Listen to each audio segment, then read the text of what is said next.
Hello everyone, welcome to my channel mission UPSC. आज मैंने video बनाया है फेडरल सिस्टम के पार्ट 3। इसके मैंने पार्ट 1 एंड पार्ट 2 ऑलरेडी बना चुका हूँ। पार्ट 1 में मैंने डिफाइन किया था कि what is federal system as well as why do we need federal system in our India. And then मैंने सेकेंड वीडियो में हमारे कॉन्स्टिट्यूशन के कौन कौन से ऐसे फीचर्स हैं जो कि भारत को एक फेडरल स्टेट बनाते हैं, इस पे मैंने चर्चा की थी। तो मैं आप सब लोगों से एक रिक्वेस्ट करूंगा कि बिफोर वॉचिंग पार्ट 3 आप सभी पार्ट 1 एंड पार्ट 2 को जरूर देख लें फॉर योर बेटर अंडरस्टैंडिंग। तो आज हम बात करने वाले हैं unitary features of our Indian constitution.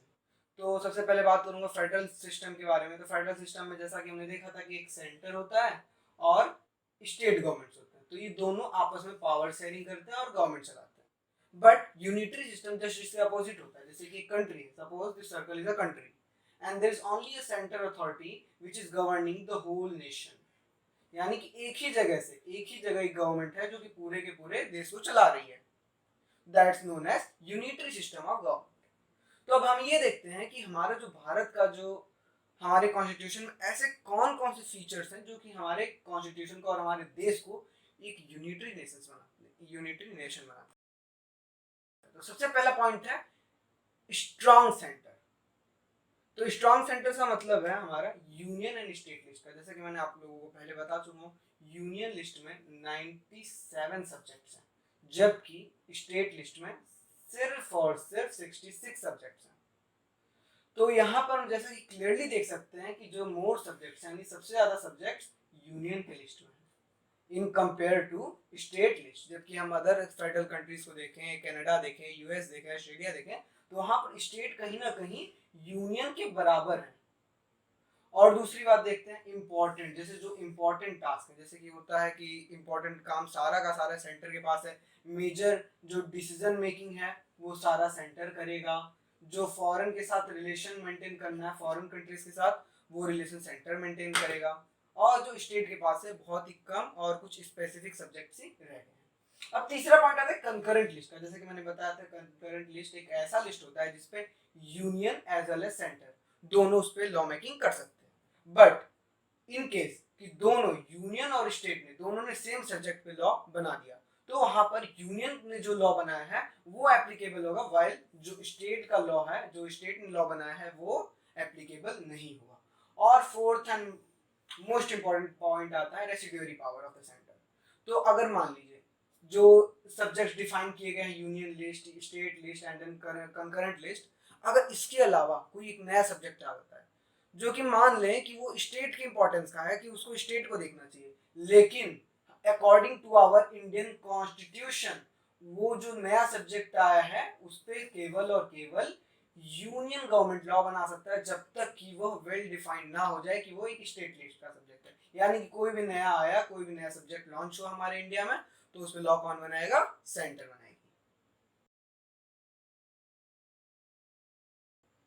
अब देखते हैं दूसरा पॉइंट। दूसरा पॉइंट कहता है states are not indestructible. It means कि स्टेट्स अपने आप चाहे तो सेंटर से अलग नहीं हो सकते हैं। जैसा कि हम यूएस में देख लेते हैं, तो यूएस का जो नाम है पूरा यूएसए का, यूनाइटेड स्टेट्स ऑफ अमेरिका, यानी कि वो यूनियन ऑफ द स्टेट्स है। वाइल हम इंडिया के केस में देखें तो हमने स्टेट्स को यूनाइट कर रखा है।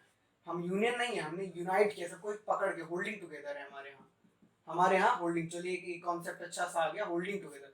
फेडरल सिस्टम दो टाइप्स के होते हैं, एक होल्डिंग टुगेदर और दूसरा होता है कमिंग टुगेदर।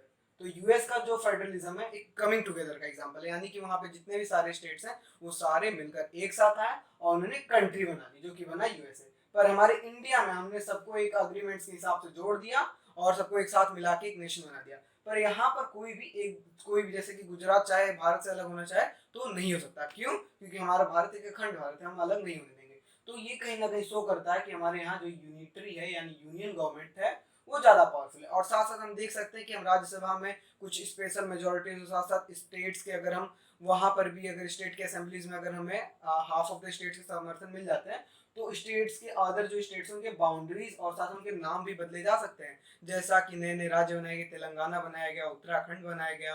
और जैसा कि आप लोगों को पता होगा, अगर आप कंटेम्प्रेरी अगर हमारे इंडियन हिस्ट्री के बारे में पढ़ेंगे तो जो महाराष्ट्र और गुजरात थे एक साथ थे तो इनको अलग किया गया। फिर पंजाब, हरियाणा, चंडीगढ़ तीनों एक साथ थे, उनको अलग किया गया। तो कहीं ना कहीं यूनियन के पास ये सारे पावर्स हैं कि वो स्टेट्स को डिवाइड कर दे या फिर स्टेट के बाउंड्रीज में चेंजेस कर दे या फिर स्टेट के इवन नेम्स तक चेंज कर सकते हैं ये। अब हमारा तीसरा पॉइंट आता है सिंगल कॉन्स्टिट्यूशन, यानी कि पूरे भारत का सिर्फ और सिर्फ एक कॉन्स्टिट्यूशन होगा, एक रूल बुक होगा। पर हम कुछ ऐसे कंट्रीज जैसे कि यूएस वगैरह में अगर देखें तो वहां पर जो डिफरेंट स्टेट्स होते हैं वो अपने लॉ अलग से बना सकते हैं, अपने अपने अलग अलग से कॉन्स्टिट्यूशन भी कर सकते हैं। वो कि अलग से वो, जैसे कि यूएस के हम देखते हैं कि वहां पर कुछ स्टेट्स ऐसे जिन्होंने कि गन्स को अलाउ कर रखा है अपने यहाँ, कि वहां पर जो सिटीजन है वहां पर उनका फंडामेंटल राइट है कि वो गन रख सकते हैं। वाइल कुछ स्टेट वहां पे ऐसे भी जिन्होंने गन बैन कर रखा है, like having gun there is criminal offence. तो फाइनली कहीं ना कहीं जो सिंगल कॉन्स्टिट्यूशन है हमारे भारत का, ये कहीं ना कहीं हमारे देश को एक यूनिटरी या फिर एक यूनियन सेंट्रिक नेशन बनाता है। एंड चौथा एंड मोस्ट इंपॉर्टेंट पॉइंट है flexibility of our Indian constitution. तो कहीं ना कहीं पहले हमने जब हम फेडरल फीचर्स की बात करें तो वहां हमने इंडियन कॉन्स्टिट्यूशन की रिजिडिटी की बात करी, पर यहाँ पे हम फ्लेक्सिबिलिटी का मतलब है कि यहाँ पर जो अमेंडमेंट है, कॉन्स्टिट्यूशन अमेंडमेंट है, ये सिर्फ और सिर्फ पार्लियामेंट कर सकता है। ये यूनियन जैसे कि कोई भी स्टेट, जैसे उत्तर प्रदेश सरकार अगर चाहे तो कहीं ना कहीं हमारे कॉन्स्टिट्यूशन में अमेंडमेंट नहीं कर सकती, वो सिर्फ और सिर्फ हमारी पार्लियामेंट कर सकती है। तो कहीं ना कहीं इन मामलों में फ्लेक्सिबल है, इन मामलों में स्टेट्स के पास पावर नहीं है। जबकि यूनाइटेड स्टेट्स ऑफ अमेरिका जो कि एक फेडरल नेशन है, वहां पर कोई भी स्टेट चाहे तो वो कॉन्स्टिट्यूशनल अमेंडमेंट प्रपोज कर सकता है, बट हमारे इंडिया में एक ऐसा प्रोविजन बिल्कुल नहीं है। सो आज के लिए सिर्फ ये 4 पॉइंट्स, और बाकी के पॉइंट्स मैं आगे के वीडियो में लाता रहूंगा। मैंने इन सभी पॉइंट्स के एक अच्छे से नोट प्रिपेयर करके मैंने अपने वेबसाइट missionupsc.net पे अपलोड किया है, उसका लिंक मैं डिस्क्रिप्शन में दे दूंगा और आप वहां से जाके इनका नोट्स पढ़ सकते हैं। और साथ ही साथ आगे के वीडियो तक बने रहिए, मैं जल्दी इनके पूरे पॉइंट्स कंप्लीट करूंगा और ये सारे पॉइंट्स एम लक्ष्मीकांत के बुक से ली गई है। Thank you very much.